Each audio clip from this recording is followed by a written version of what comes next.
حضور ماضی کی یادوں پر ہم بات کر رہے ہیں. ایک سوال میرے پاس ایک یہ تحریر ہے کہ جس وقت شاید 10 ربیع الاول تھی جب میلاد حال میں ہی اسلامی بہنوں کا اجتماع ہوا کرتا تھا جہاں اس وقت ہم بیٹھے ہوئے ہیں، اور بھگدڑ مچی تھی اور کئی اسلامی بہنیں ہماری اس میں شہید ہو گئیں، زخمی ہو گئیں. اور اس وقت دعوت اسلامی نے اجتماعی نماز جنازہ نہیں پڑھائے تھے، اور مجھے یاد پڑتا ہے شاید آپ نے کہا تھا کہ نگران اپنے اپنے یہاں جا کر اسلامی بہنوں کے جو بھی ہیں نماز جنازہ پڑھ لیں اور اجتماعی طور پر نہ کریں. تو اس کے کیا اسباب تھے؟ 10 ربیع الاول شریف کو اسی جگہ پر جہاں اس وقت میں بیٹھا ہوں، ہو سکتا ہے یہیں وہ منچ ہوگا جس پہ میری بیٹی بھی تھی، اور یہ اسلامی بہنوں سے یہ بھرا ہوا ہوگا. اس وقت بھگدڑ مچی تھی اور 30 کے لگ بھگ شہادتیں ہوئی، جس میں اسلامی بہنیں بھی تھیں اور بچے بھی تھے. یہ بھی ایک بڑا کربناک واقعہ تھا جس نے ظاہر ہے کہ ہلا کے رکھ دیا. تو اس وقت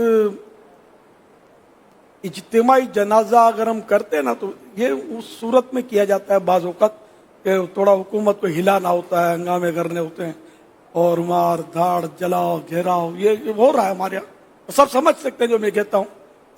ہم نے شروع سے جب دعوت اسلامی کا کام شروع کیا، ہم کو یہ کرنا ہی نہیں تھا. ہمیں یہ دیکھنا ہے کہ مطلب ہے کہ اللہ کس بات میں راضی ہوگا، اس کے حبیب کس بات میں خوش ہوں گے. تو کاریں جلانے سے، بلڈنگیں جلانے سے اور بسیں جلانے سے تو اللہ کی رضا ملنے سے رہے. ٹھیک ہے، ہم تو مطلب ہے کہ مسلمان کے مال کا، جان کا، عزت کا، آبرو کا محافظ ہوتا ہے، نہ کہ توڑ پھوڑ. یا اسلام ہمیں یہ نہیں سکھاتا توڑ پھوڑ کرنا. تو ہمارا چونکہ یہ ذہن ہی نہیں تھا، تو ہم اگر اجتماعی جنازہ کرتے تو ظاہر ہے کہ وہ پبلک جمع ہوتی، ٹھیک ٹھاک ہوتی، تو پھر وہ تھوڑا نعرہ لگتا، کوئی کنکر اٹھاتا، کوئی پتھر اٹھاتا، کوئی پولیس لاٹھی اٹھاتی، فائرنگ ہوائی ہوتی، تو پھر کسی کے سر پہ گولی لگتی. ہم کہاں جاتے؟ مدینے. تو مدینے جانا تو گولیاں مار کے نہیں جانا، عزت و آبرو کے ساتھ پھولوں ہار پہن کر روانہ ہوں گے. ٹھیک ہے. تو ہم کو چونکہ یہ کرنا نہیں تھا، اس لیے ہم نے اجتماعی جنازہ کرنے کا کوئی ہمارے یہاں تصور نہیں ہے. میں نے کبھی زندگی میں اس طرح کے اجتماعی جنازوں میں شرکت بھی نہیں کی. اپنا فیلڈ نہیں ہے. بارہ باری لڑا ہمارا ملک ٹوٹ پھوٹ جاتا ہے، اس سے کروڑوں اربوں روپے نقصان ہو جاتا ہے. پھر مہنگائی بھی ہم ہی بھگتتے ہیں، ظاہر ہے اتنا نقصان ہو جاتا ہے. پھر بیچارے کتنے لوگ جانوں سے چلے جاتے ہیں، کتنے جیلوں کے اندر، پھر کوئی چھڑانے والا نہیں ہوتا. صحیح ہے، میں صحیح بولتا ہوں، آپ کو معلومات نہیں ہوگی شاید اتنی.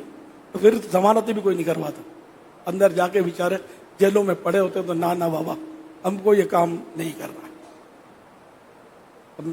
آپ بھی خیال رکھے گا. دعوت اسلامی والوں کو بس یہی ہے، نصیحت بھی ہے، وصیت بھی ہے کہ ہم پرامن طریقے سے بس وہ نیکی کی دعوت دینی. جیل بھرو تحریک ہے نہیں ہماری تحریک ہے مسجد بھرو تحریک. تو اسی کو چلاتے رہنا ہے انشاءاللہ. ہر طرف امن رہے گا تو انشاءاللہ دین کا مزید چرچا ہوگا. غیر مسلم ہماری طرف مزید اٹریک ہوں گے اور وہ اسلام کے دامن میں آئیں گے. سر مارا ماری سے، لڑا لڑی سے کوئی اسلام میں اڑی آئے گا. الٹا مذاق اڑائیں گے کہ اچھا اسلام یہ سکھاتا ہے گولی مار دو، اسلام یہ سکھاتا ہے کار جلا دو، بس جلا دو، عمارت کو اڑا دو بم سے، اسلام یہ سکھاتا ہے.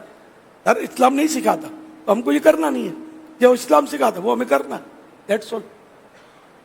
تو اس لیے ہم نے وہ اجتماعی طور پر وہ نماز جنازہ کی ترکیب نہیں کی. یہ ہم نے بول دیا اپنے اپنے محلے میں جہاں جہاں جس کی شہادتیں ہوئی ہیں اپنے اپنے طور پہ آپ لوگ کر دو. پھر اپنے مبلغین جہاں جہاں ممکن ہوا وہ پہنچ گئے، انہوں نے جنازے پڑھائے. کوئی ہڑتال نہیں، کوئی ہنگامے نہیں، کوئی احتجاجی بیانات نہیں.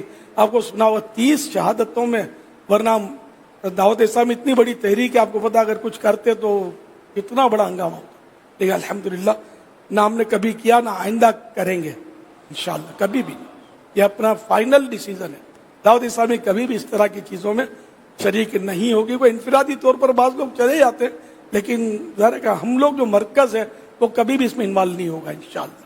ہماری پالیسی یہی ہے کہ ہم کو دین کی خدمت، نیکی کی دعوت، بس یہ کام کرنا ہے. جب یہ چلے پہلے کال